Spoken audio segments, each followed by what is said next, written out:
میرے بھائیوں اور میری بہنوں، قومیں اس طرح نہیں بنتی ہیں، ملک اس طرح نہیں بنتے ہیں، اور اگر ہم نے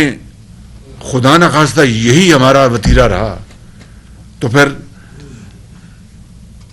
ہمارا نام تاریخ میں مٹ جائے گا خدا نخواستہ، اور ترقی اور خوشحالی کے لیے لازم و ملزوم ہے کہ سیاسی سٹیبلٹی ہو۔ اس کے لیے دن رات جو شخص یعنی پاکستان کو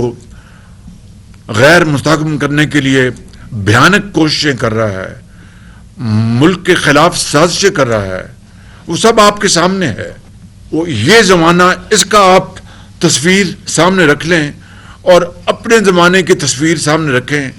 جب یہ پھر رہا تھا دن رات اپنا ضمانتیں کرانے کے لیے، اس کا بھائی پھر رہا تھا، یہ لوگ پھر رہے تھے، آپ لوگ پھر رہے تھے، سامنے والے پھر رہے تھے، جو اس کمرے میں موجود نہیں وہ پھر رہے تھے، در بدر کوئی پوچھنے والا نہیں تھا، کوئی پوچھنے والا نہیں تھا۔ اب جناب نوٹس آتا ہے، بتائیے کہ نوٹس آتا ہے تو فوراً عدالتوں میں چلے جاتے ہیں، نوٹس آ گیا۔ ابھی میں دیکھ رہا تھا ٹیلی ویژن کے اوپر کہ عمران نیازی کی جو اہلیہ محترمہ، انہوں نے کہا جناب کہ ان کے جو وکیل ہیں ہائی کورٹ میں کہہ رہے تھے ان کو نوٹس آ گیا، سن لیں لفظ کہ she is not an public office holder, یعنی کہ ان کے پاس کوئی، ان کے جو محترمہ ہیں 4 سال میں ان کے پاس کوئی عوامی نمائندہ وہ نہیں تھی۔ تو جب نواز شریف کی بیٹی کو گرفتار کیا تو وہ پبلک آفس ہولڈر تھی۔ جب آپ کے بچوں کو جب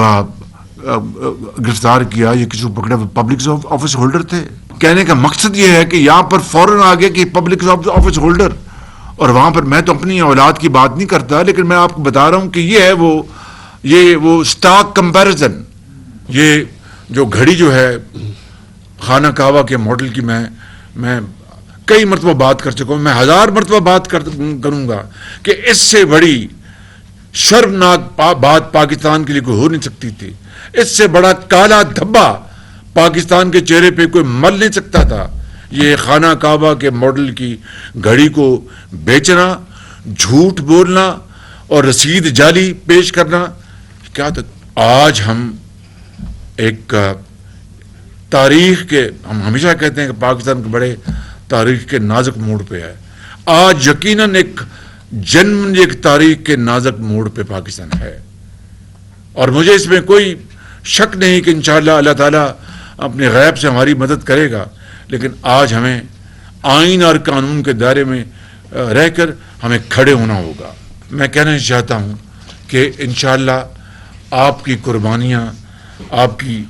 رائے گاہیں جائیں گی، معیشت ضرور اپنے قدم پر کھڑی ہوگی۔